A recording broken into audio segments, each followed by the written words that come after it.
Bonsoir à tous, soyez les bienvenus sur La Première. À la une de l'actualité de ce samedi 6 mai, le roi Charles III et la reine Camilla couronnés. La cérémonie anglicane s'est tenue devant 2300 invités. Au milieu de la foule venue admirer le couple royal, un Tahitien, nous avons recueilli ses impressions. Une nouvelle majorité à l'Assemblée et dans quelques jours, l'élection du président du pays. À Moorea, vous le verrez, les attentes sont fortes de la part de la population, des acteurs de l'environnement et du tourisme. Un Ahim'a pour mieux s'immerger dans l'art culinaire, mais aussi revoir le vocabulaire relatif à cette tradition océanienne. Les étudiants de l'université se sont levés tôt pour s'initier à ce savoir-faire ancestral. Un duo ce soir dans notre rubrique des Hono Rahua. Il s'agit de Vaiteani, de retour à Tahiti après 7 ans dans l'Hexagone. Ils ont intégré le collectif Small Island Big Song. Ils nous parleront de leur engagement. Vaiteani et Luc, partenaires de scène, partenaires de vie aussi. Ils nous interpréteront 2 extraits de leur composition. Enfin, plus de 3000 personnes ont assisté à la grande soirée de la Tahiti Fighting Championship. Les adeptes de MMA se sont livrés 12 combats avec du grand spectacle, mais pas forcément là où on l'attendait. Après le long règne de la reine Elisabeth II, c'est donc au tour de son fils aîné de prendre place sur le trône. Ce samedi 6 mai, le roi Charles III et son épouse, la reine Camilla, ont été sacrés nouveaux rois et reines d'Angleterre. La cérémonie s'est déroulée à l'abbaye de Westminster, au cœur de Londres. Un événement très attendu par les Britanniques, mais aussi par les fans de la monarchie anglaise. Heiari Tahiata et Taivaribe. God save the King! God save C'est un moment solennel et historique, le premier couronnement d'un monarque britannique depuis 70 ans. Pour l'occasion, des milliers de sympathisants sont rassemblés dans les rues de Londres, parmi eux Matteo et Chinel, qui n'ont pas hésité à faire le déplacement depuis Tahiti. Le chapeau, les lunettes, le drapeau polynésien, même si ça n'a rien à voir avec la communauté britannique. Il faut représenter la Polynésie française et puis un petit coucou à toute la famille de Tahiti. En fait, je suis passionné de monarchie anglaise et puis depuis 21 ans maintenant, je suis un peu au pied de la lettre la vie de la reine Elisabeth II. Donc en fait, c'est un peu cet engouement-là qui m'a permis de venir ici, de pouvoir vivre le couronnement du roi Charles III. L'année dernière, j'avais prévu de venir pour le jubilé de platine de la reine Elisabeth, mais pour des raisons professionnelles, je n'ai pas pu me déplacer. Je me suis dit, bon, allez, pourquoi pas le couronnement de la reine, du roi Charles III. Un moment historique qui a des résonances dans le Pacifique, notamment dans les pays du Commonwealth, comme la Nouvelle-Zélande. Il y a plein d'Anglais en Nouvelle-Zélande aussi. Donc il y a plein de gens en Nouvelle-Zélande qui suivent la politique en Angleterre et la famille royale. Et si la Polynésie est aujourd'hui française, elle a d'abord été colonisée par les Anglais. Il y a encore des traces de cet héritage britannique dans la langue tahitienne et les généalogies des Polynésiens. Je suis descendant d'une famille britannique aussi, on peut dire. Parce que ma grand-mère maternelle, elle est de Pitcairn. Je souhaite beaucoup de bonheur à ce nouveau roi parce que j'espère qu'il va continuer de ce que sa mère a fait. Hein, parce que la reine-mère, elle était bien, cette reine-là, elle était bien avec tous les pays. Hein. En marge du couronnement, 52 personnes ont été arrêtées pour troubles à l'ordre public. Parmi elles, des manifestants réclamant l'abolition de la monarchie britannique. À Hivaoa, Marquise, hier soir, un bonitier a été remonté d'urgence à la station de carénage après un incident au large. Le navire en provenance de Wapou avait percuté un objet flottant non identifié au large de la pointe QQ à 1 mille nautiques des côtes et environ 1 heure du port de Tahauku à Hivaoa. Le choc a provoqué des dégâts sur le safran et une fuite au niveau de l'hélice, rendant la navigation compliquée. L'équipage est désormais en sécurité. Vincent Roche, le responsable du carénage de Hivaoa, est interviewé par notre correspondante Théama Kamia. Aux alentours de 21h30, 21h40, dans ces eaux-là, on a sorti le bateau, ça s'est bien passé. Et donc, à notre grande surprise, effectivement, il y avait le safran, donc le gouvernail du bonitier, bien tordu, donc ils ont dû taper quelque chose de très important.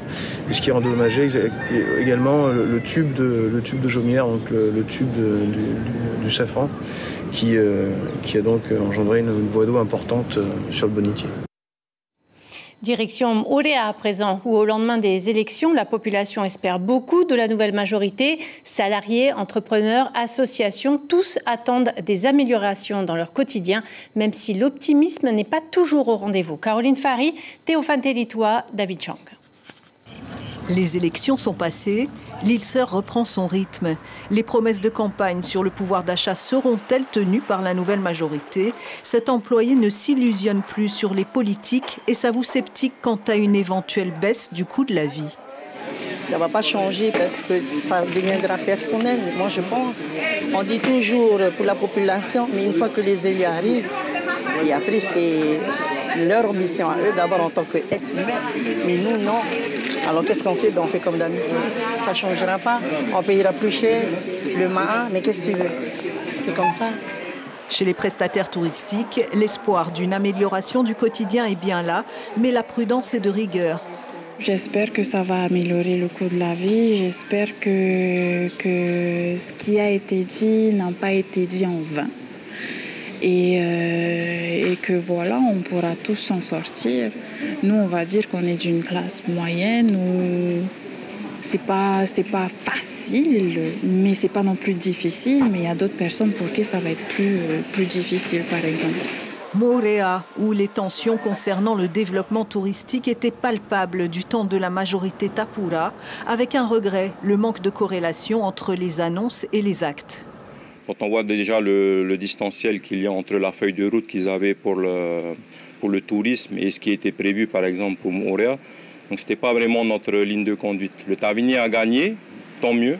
On a beaucoup de facilité à discuter avec le Tavini Huiratira et on espère, au-delà maintenant des clivages politiques, on est un seul peuple et on espère que rouge, blanc, bleu, on réussira à s'asseoir autour d'une même table et vraiment penser conjointement le devenir de Moorea, le devenir durable de Moorea. Une meilleure écoute pour un développement durable. L'appel est lancé. La majorité bleue devra compter avec la population de Moorea pour engager ses projets. La salle d'audience du tribunal de Raiatea en pleine rénovation. Muriel Guégan, la nouvelle directrice interrégionale des services pénitentiaires de l'Outre-mer, a pu constater l'avancée des travaux. Elle a également visité le centre pénitentiaire qui abrite actuellement 12 détenus. L'occasion de faire un point sur leur réinsertion. Écoutez le directeur des centres pénitentiaires de Fa'a, Uturua et Tayuhae au micro de Julien Vesco. L'objectif de la détention est en effet de ne pas rester inoccupé dans une cellule à attendre que le temps passe, mais de participer à des activités et à des programmes qui tendent à prévenir la récidive. Donc ça peut être aussi bien de la formation professionnelle, du travail pénitentiaire, de l'école, mais aussi des activités ou des programmes proposés par le service pénitentiaire d'insertion et de probation qui permettent de travailler sur le passage à l'acte. On met en place des actions assez qualitatives. Par exemple, à Uturoa, on va démarrer une formation permis côtier pour que les détenus puissent, à l'extérieur, bénéficier d'un emploi en tant que permis côtier. Il y a aussi un détenu qui va participer à un dispositif de formation de pêche lagonaire. Donc ça permet à la personne qui est en détention de trouver un emploi à l'extérieur. Une trentaine d'étudiants en première année de Reo Maohi ont préparé un Ahima'a ce week-end. Depuis 5 ans, organiser un four tahitien fait partie du programme mis en place par l'équipe pédagogique en langue polynésienne de l'université de Punaouia. Une immersion linguistique et culturelle pour perpétuer un savoir-faire ancestral. Priscilla Itev et Jacques Damour ont assisté aux préparatifs. Dans ce Ahima'a tout chaud, tout fumant, tout le savoir-faire des îles de la Polynésie, fourni en grande partie grâce aux dons des familles de ses étudiants. Un grand moment pour Miha, fière du travail accompli pour la première fois. C'est très riche en émotions, en culture et ça fait... On est contente, très contente. Je pense que dans certaines communautés, ils le font encore et il faut qu'on s'inspire et qu'on continue à faire ça. Pour s'en inspirer, il faut être bien matinal. Ces jeunes adultes mettent la main à la pâte depuis 4 heures du matin, sous l'œil attentif de leur professeur de Reo Maohi.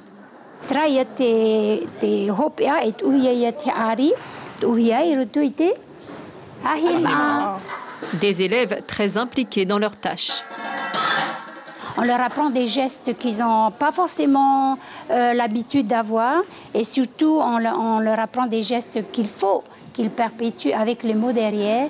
Ne pas pratiquer cet art culinaire comme il se doit, c'est effectivement prendre le risque de le voir disparaître à petit feu.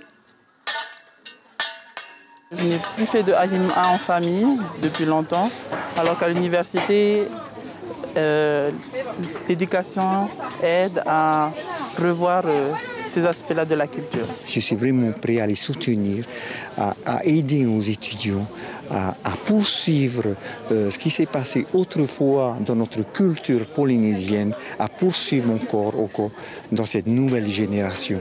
Tel un trésor, le Ahimaa retrouve aujourd'hui son public grâce aux étudiants en langue polynésienne, une tradition qui rime avec partage et convivialité, tout ce qui fait le charme du Fénois.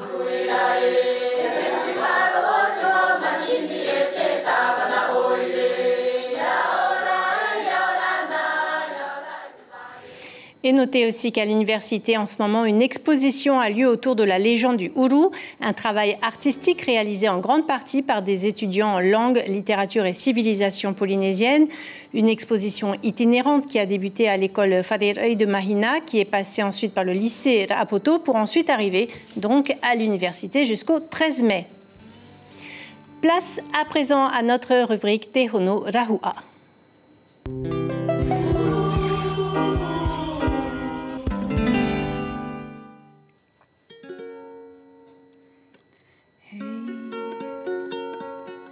Tiare whaauna oe I tō tino mai te anu tō oe u mai te poe ana pā o te taronu hei tiare Paruru oe ia u te ahu tera E ere o I te ari I wahine E aurora te tiare I tore E tamaro oe I tō umatau Iahi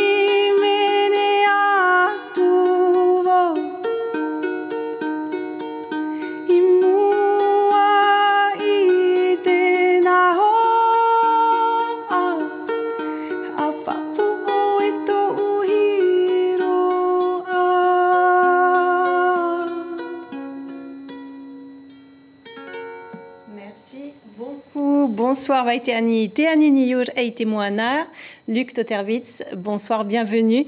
Vous formez tous les deux le duo Vaiteani, votre duo est né en 2011 avec le concours 9 semaines et un jour. Depuis, vous avez composé, créé, tourné des clips, vous êtes produit dans de nombreux concerts en France et à l'étranger. Aujourd'hui, vous rentrez à Tahiti. Vous aviez besoin de vous ressourcer, Vaiteani ? Oui, Tahiti nous manquait tout simplement. J'avais besoin de retrouver mes proches, ma famille, mes amis. Et puis on a aussi un petit garçon, on avait envie qu'il grandisse ici. C'était important pour nous de revenir nous ressourcer. Est-ce que Tahiti a changé selon vous ? Non, pas de grand changement à mon sens. Je retrouve le Tahiti que j'ai laissé il y a quelques années. Je suis très contente d'être de retour. Votre lien avec la nature est très fort, au point d'en faire un engagement quasi politique. Vous ressentez l'urgence environnementale. Vous avez d'ailleurs intégré un collectif, Small Island Big Song. De quoi s'agit-il exactement ? Alors, c'est un projet qui réunit des artistes de l'océan Pacifique et de l'océan Indien, uniquement des Iliens. Et ils créent en fait des chansons ensemble sur la thématique de l'écologie, dans le but de préserver les océans, de préserver la nature et de porter des histoires personnelles en fait de ce que vivent les îles qui sont les premières touchées par les dérèglements climatiques. Vous vous sentez particulièrement concerné par l'actualité environnementale, les urgences environnementales ? Oui, on se sent concerné. En fait, depuis toujours, on se sent concerné. Après, peut-être le fait d'être devenu parent, ça rajoute une dimension un peu d'urgence à tout ce qui se passe. Tout le plastique dans les océans, c'est dramatique. La façon dont on consomme, ce serait bien qu'on arrive à changer nos habitudes petit à petit pour aller vers un respect de l'environnement et pour préserver cet environnement pour les générations futures. D'ailleurs, vous adressez une lettre à votre fils. C'est très émouvant par le biais de ce collectif. C'était important ce moment? Oui, alors c'est le collectif qui nous a demandé d'imaginer qu'on se retrouvait en 2050 et d'imaginer ce qu'on pourrait dire à notre fils. Et effectivement, à la fin de la lettre, je suis un petit peu émue parce qu'on n'est pas sûr de ce qu'on va laisser à nos enfants. Alors, vous avez déjà écrit 2 albums. Est-ce que des chansons sont en gestation? Il y a une chanson en gestation qui était destinée au projet Small Island Big Song, mais elle est née un peu trop tard pour être sur le 2e album auquel on a participé. Mais on devrait d'ici la fin d'année travailler sur un 3e album avec eux, collaborer avec eux sur le 3e disque.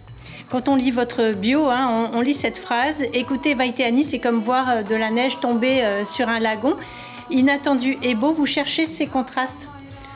On ne se met pas de limite, c'est un mélange d'influences. Et ce qui est marrant, c'est que Vaihteani a des mélodies souvent très mélancoliques, qu'on retrouve beaucoup dans la musique nordique, en Norvège, en Finlande, en Suède.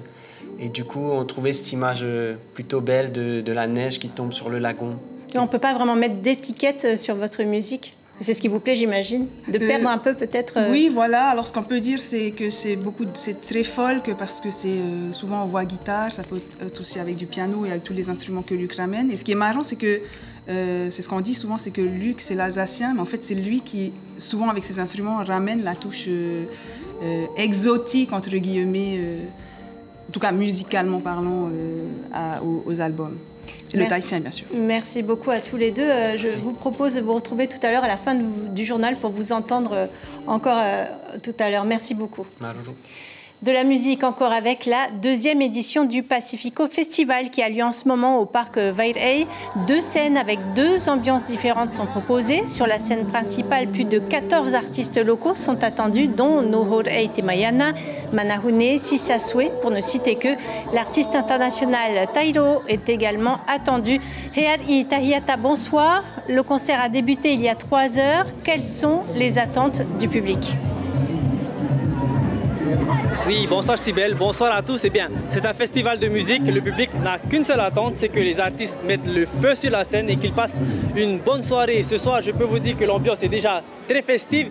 Il commence à pleuvoir un petit peu, mais je pense et j'espère que ça ne va pas perturber la soirée. En ce moment, on est en pause car le groupe suivant est en train de se préparer. Mais vous pouvez voir derrière moi avec le monde qu'il y a, l'ambiance est déjà, je le disais, très festive. Près de 2500 personnes sont attendues ce soir ici au parc Vairai, pour la majorité des jeunes adultes qui sont venus s'amuser.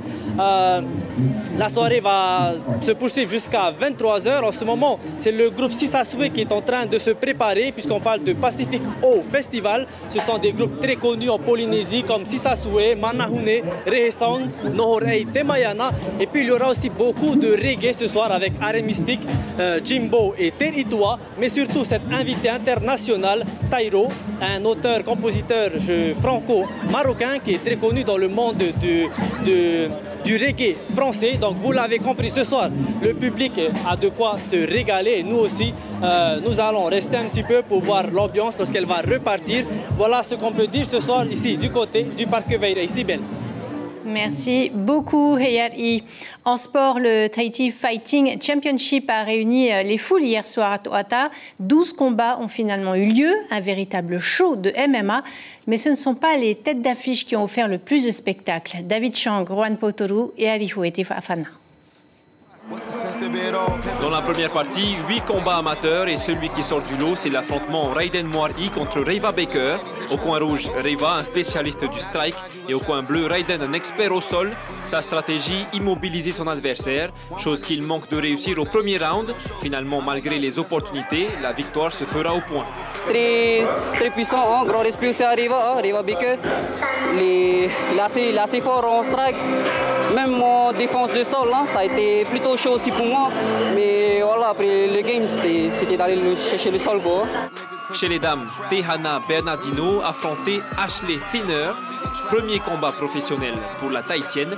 En face d'elle, l'athlète californienne a 4 victoires à son actif. La différence de niveau se fait tout de suite sentir. La puissance n'était pas la même, hein, franchement. Hein. J'ai essayé de tenir, hein. Pourtant le gameplay c'était que j'aille pas au sol normalement, je devais défendre. J'ai essayé, j'ai travaillé ça à la salle, hein, franchement. Pourtant avec les gars de la salle qui sont beaucoup plus lourds que moi. Mais peut-être qu'en bagage technique, elle était beaucoup plus avancée. Hein. Et voilà, je dois m'entraîner encore plus dur. Au contraire, ça me décourage pas. Hein. Au contraire, ça me booste encore plus, quoi. Je pense qu'elle a un futur radieux dans le MMA. On s'est battu en catchweight, on ne fait pas le même poids. Alors dans sa catégorie, elle sera vraiment géniale. Et enfin, le moment le plus attendu avec Raihere Dudes. Mais changement de dernière minute. Finalement, Walter Luna ne combat pas. C'est Julio Aguilera qui le remplace. Cet athlète devenu coach n'était pas entré dans un octogone depuis 5 ans. Il a pris le combat il y a 2 jours, hein, pour être franc avec moi. Je vais fight Luna, il nous a fait faux bon. Ça a été dur pour moi parce que je me suis vraiment préparé pour lui. C'était un bon challenge pour moi, il a un bon record, bon frappeur. J'avais vraiment hâte de me mesurer à lui. Et il nous a vraiment fait faux bon. Il a accepté de prendre le combat et sauver le main event. Du coup, je le remercie quand même parce que j'ai pu quand même combattre. Et voilà, le public a eu ce qu'il voulait, une petite guerre. Bien que cette guerre n'ait pas eu la saveur voulue pour le combattant tahitien, c'est la première victoire professionnelle de Raihere Dudes au Fénois. Voilà, je vous rappelle l'information principale de cette édition. Ce samedi 6 mai, le roi Charles III et son épouse, la reine Camilla, ont été sacrés nouveaux rois et reines d'Angleterre. La cérémonie s'est déroulée à l'abbaye de Westminster, au cœur de Londres. Un événement très attendu par les Britanniques, mais aussi par les fans de la monarchie anglaise, parmi eux des Tahitiens. Au programme de votre soirée sur la première, le divertissement 100% local Hono Hippo, puis la saga Asukar. Ainsi s'achève ce journal. Merci de l'avoir suivi. On se quitte comme promis en musique avec le duo Vaiteani. À demain. Belle île en mer, Marie galante, Saint-Vincent, loin Singapour, c'est Mour, c'est long. Vous, c'est l'eau qui vous sépare et vous laisse à part. D'enfance en France, violence, manque d'indulgence par les différences que j'ai. Café léger, collé, mélangé, séparé, petit enfant. Tout comme vous, je connais ce sentiment de solitude et d'isolement. Tahiti est au Fénois, Héritier, Teia Uto et Marama. Nihio ia oe, to ai ai.